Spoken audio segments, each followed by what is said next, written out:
What if Adam wasn't the first man? The Nazis believed he wasn't, and they spent millions of Reichsmarks searching for proof that civilizations existed thousands of years before the Bible claims creation even started. Not just ancient cities, not just forgotten kingdoms, but entire cycles of humanity rising to greatness and wiped clean by catastrophe again and again, long before Genesis even begins.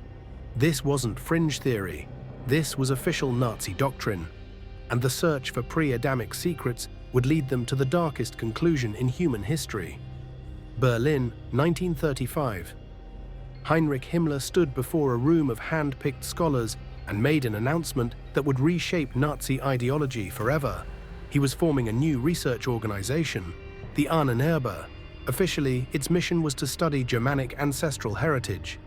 But the real goal, whispered in private meetings and classified documents, was far more radical. Prove that humanity existed in cycles.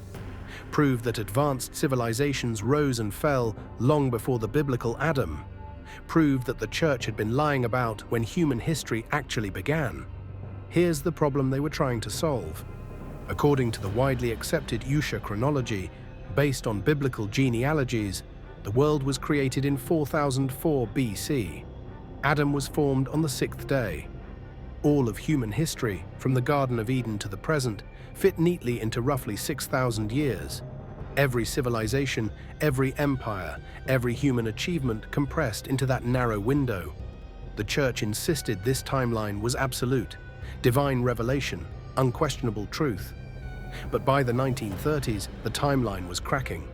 Archaeologists were unearthing cities that carbon dated to 10,000 BC.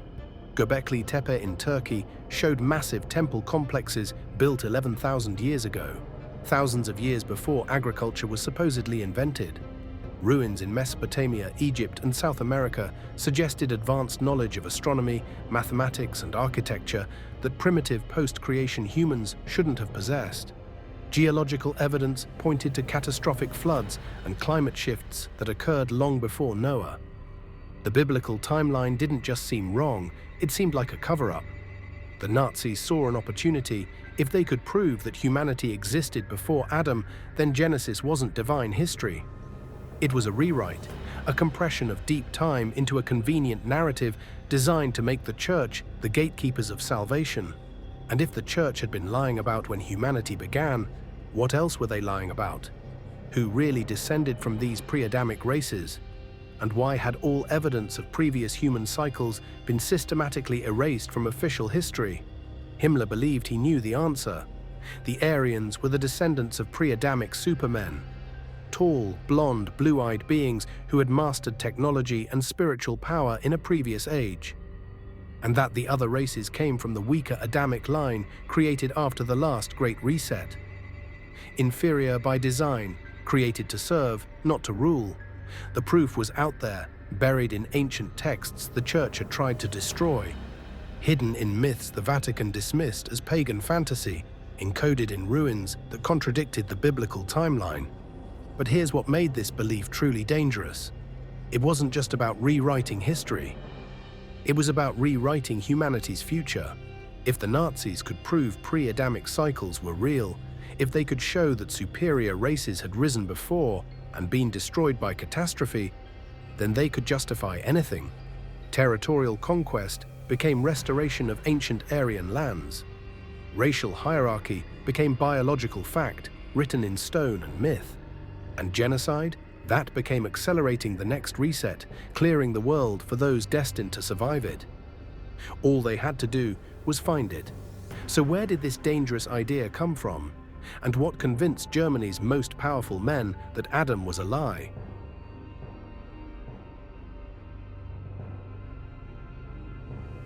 What if the Earth had been destroyed and rebuilt multiple times?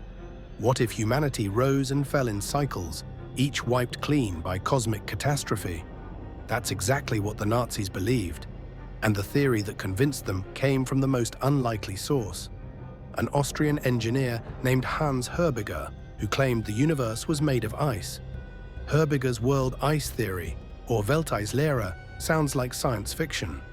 He proposed that space was filled with massive blocks of ice, that moons were made of frozen water, and that periodically these cosmic ice bodies spiraled into Earth, crashing down with apocalyptic force. Each impact triggered floods, axis shifts, volcanic eruptions, and mass extinction. Each crash reset civilization completely, burying the previous age under miles of sediment and ice. The scientific community dismissed it immediately. Astronomers called it nonsense. Physicists tore it apart. But Hitler and Himmler didn't care what scientists thought. They embraced world ice theory as official Nazi cosmology because it solved their biggest problem. It explained how pre-Adamic civilizations could exist and vanish without leaving obvious evidence. Here's why it mattered. If catastrophic resets happened periodically throughout deep time, then advanced human civilizations could have risen 50,000 years ago, 100,000 years ago, even millions of years ago.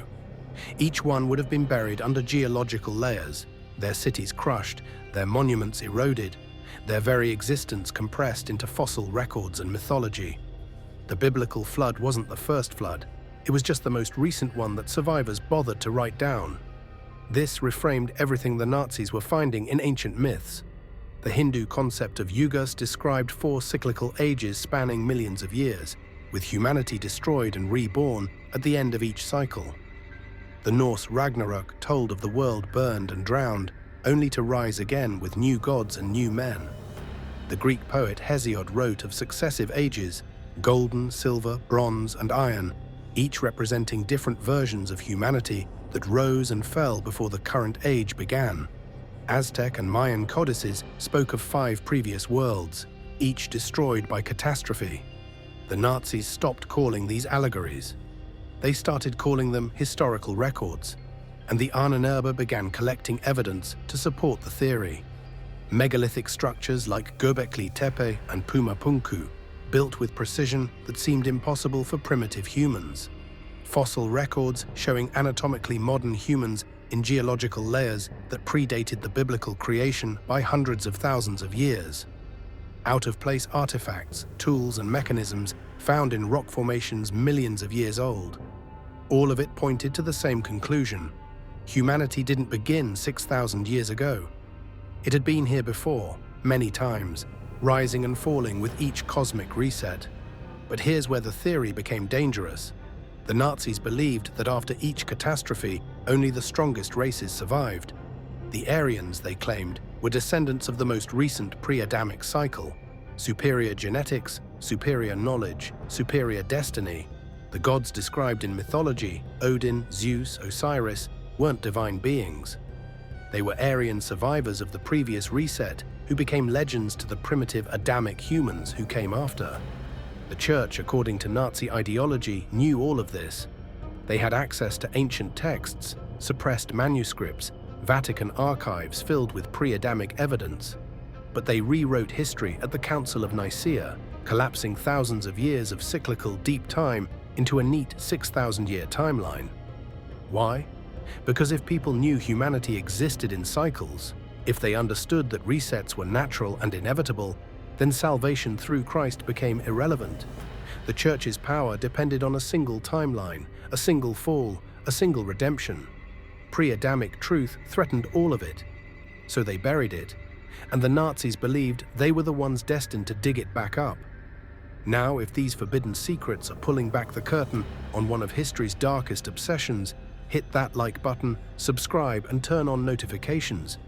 Because what the Nazis found in ancient texts next reveals just how twisted their search for pre-Adamic truth became.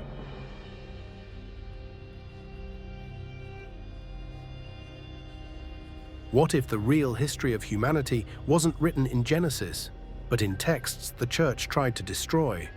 The Ahnenerbe didn't just collect artifacts and measure skulls.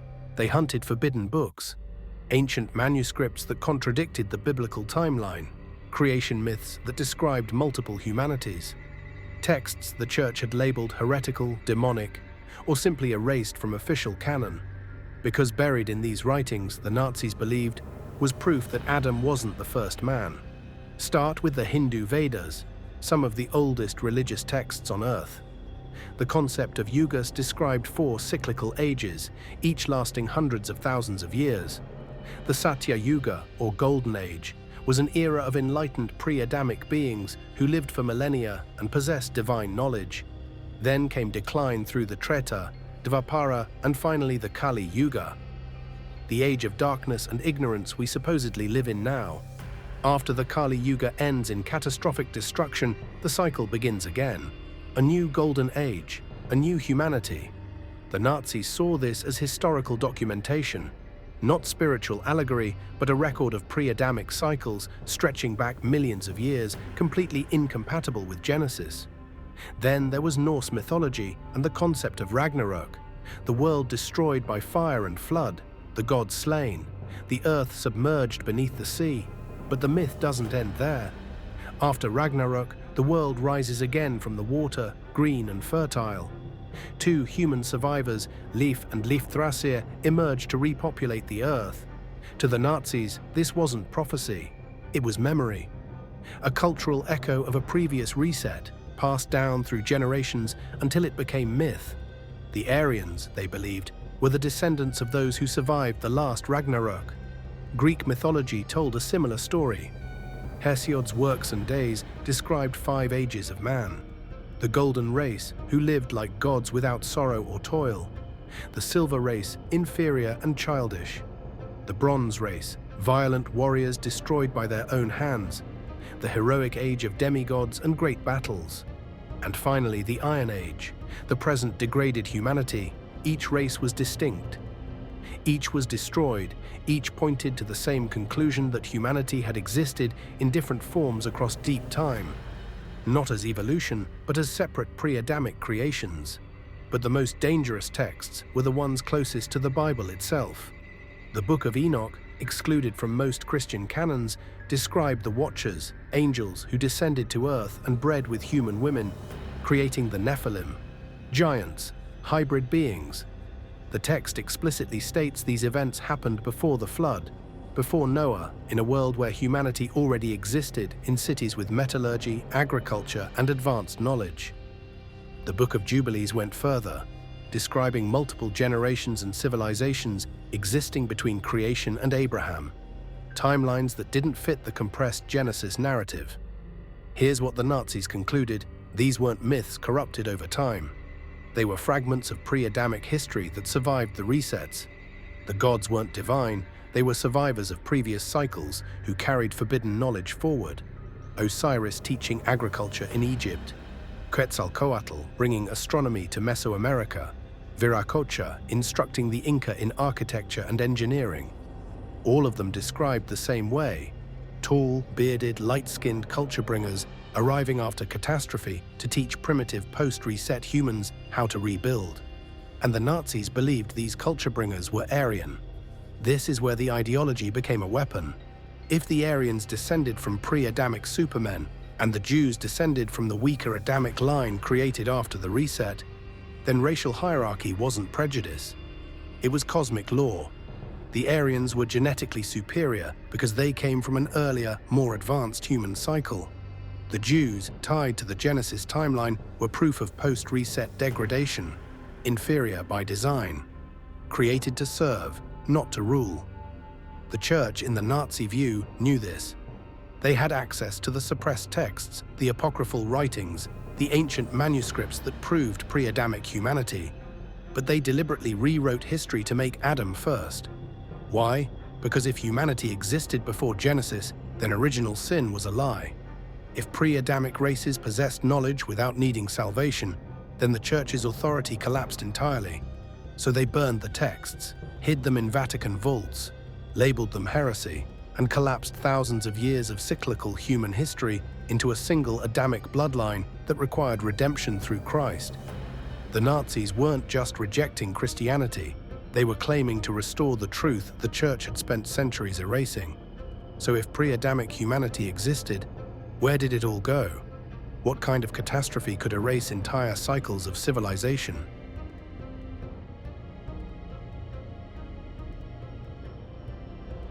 What if Noah's flood was just the most recent reset? What if there were others before it, each one wiping out advanced pre-Adamic civilizations. That's exactly what Nazi researchers believed, and the evidence, they claimed, was everywhere. The catastrophism model the Ahnenerbe embraced didn't rely on gradual change or slow evolution. It proposed violent, recurring destructions, meteor impacts, pole shifts, Herbiger's cosmic ice moons crashing into Earth with apocalyptic force. These weren't random disasters, they were cyclical resets, periodic catastrophes that buried entire ages under geological layers, making previous human cycles appear prehistoric or vanish entirely. Here's where it connected to their obsession with Atlantis. Plato's account placed Atlantis' destruction 9,000 years before his own time. That's roughly 11,400 years ago, thousands of years before the biblical creation date of 4004 BC. Mainstream scholars dismissed it as allegory. The Nazis called it historical documentation.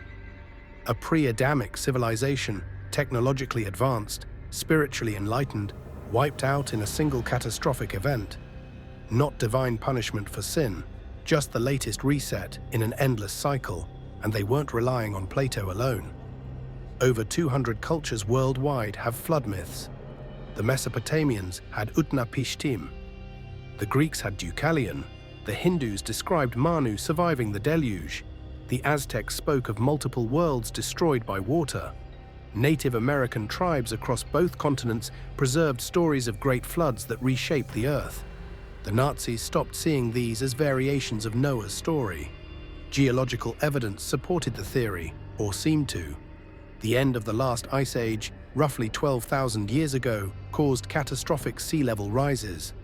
Hundreds of feet of ocean-swallowed coastlines where human settlements would have existed. Entire land masses disappeared. The Bering Land Bridge, connecting Asia to America, vanished beneath the waves. The Persian Gulf flooded, erasing what archaeologists now believe were some of humanity's earliest urban centers. This wasn't gradual climate change.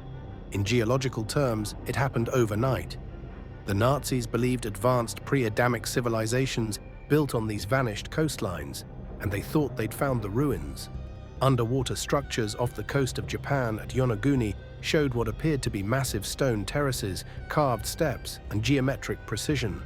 Off the coast of India, explorations near Dwarka revealed submerged walls and artifacts that seemed impossibly old.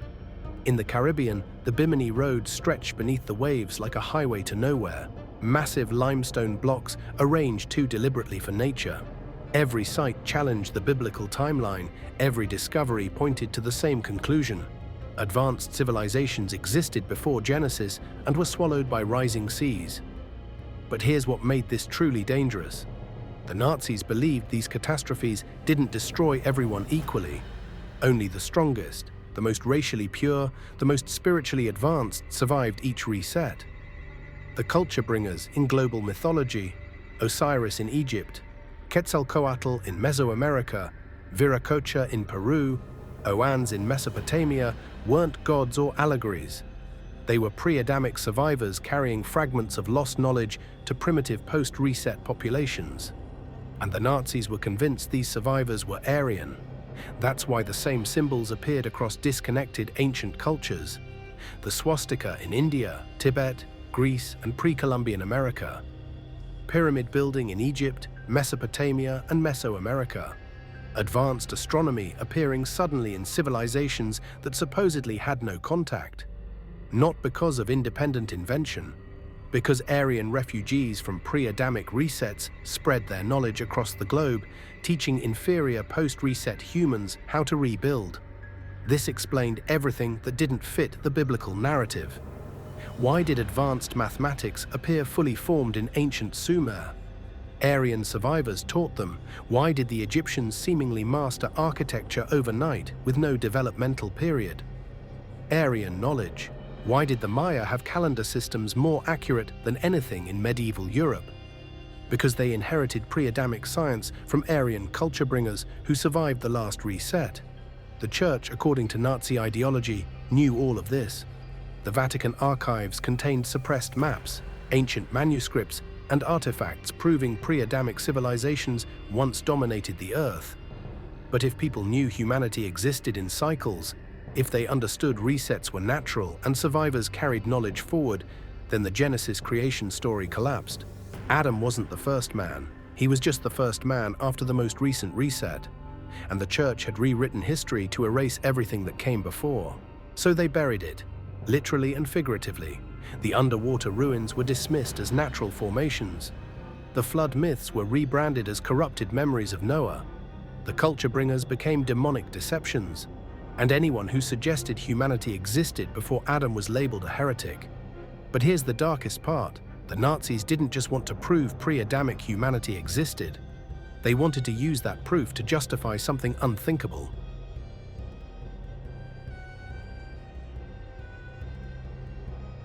The pre-Adamic theory wasn't just academic for the Nazis. It was a weapon, and the conclusion they reached was as chilling as it was deliberate.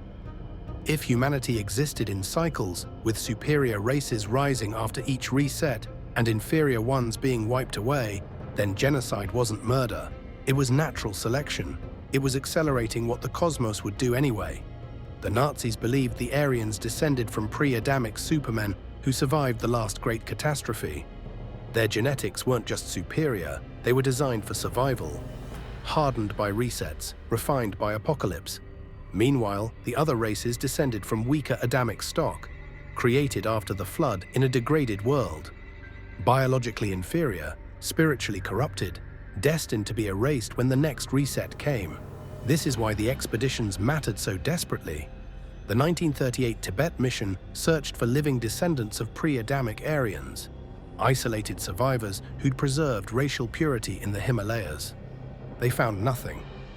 The 1938 Iceland expedition hunted for traces of Thula, the mythical northern homeland of the Aryan race. They found nothing. Rumors persist of Antarctic expeditions searching for pre-Adamic ruins beneath the ice, though no evidence confirms it. Every search returned empty-handed, but the belief never wavered, because belief didn't require proof. It required faith. And when the war ended, when the Third Reich collapsed and Himmler swallowed cyanide to escape justice, the pre-Adamic theory didn't die with him. It went underground. Occult groups and fringe historians kept the ideas alive, stripped of Nazi branding, but preserving the core premise. Ancient advanced civilizations, catastrophic resets, suppressed evidence, lost knowledge. You hear echoes of it today in alternative history documentaries, ancient apocalypse theories, and conspiracy channels that ask the same questions the Ahnenerbe once did. The difference? Most modern theorists don't weaponize it for racial genocide, but the warning remains clear. The pre-Adamic theory itself isn't inherently evil. It's a philosophical question about deep time, a theological debate about Genesis, a scientific curiosity about catastrophism and human origins. Ancient civilizations rising and falling across millennia is entirely plausible. Catastrophic events reshaping the planet and burying previous ages is supported by geology. The danger comes when belief becomes ideology, when mythology transforms into hierarchy, when ancient mysteries are twisted into justifications for deciding who deserves to survive the next reset. The Nazis never found their pre-Adamic proof. No ruins confirmed their timeline. No text validated their racial mythology. No expedition returned with evidence that Aryans descended from cosmic supermen. But the search itself reveals something far more important. How easily wonder becomes hatred. How quickly curiosity becomes cruelty. How seamlessly the past can be rewritten to justify atrocities in the present. So here's the question. Did the Nazis chase a lie designed to justify their ideology? Or did they chase a dangerous truth and corrupt it beyond recognition? Were pre-Adamic cycles real and weaponized, or were they always just convenient fiction for men looking to play God? And if advanced civilizations did exist before Adam, if humanity has risen and fallen in cycles across deep time, does that make the church's suppression a cover-up? Or does it make it an act of mercy, burying knowledge too dangerous for those who would use it to decide which races deserve to survive? Drop your thoughts in the comments below. Do you believe in pre-Adamic humanity, or was it all just twisted mythology serving the darkest agenda in history? Hit that like button and subscribe, because the forbidden secrets they weaponized might just be the truths we're still not ready to handle. Turn on notifications because there's more buried history waiting to surface.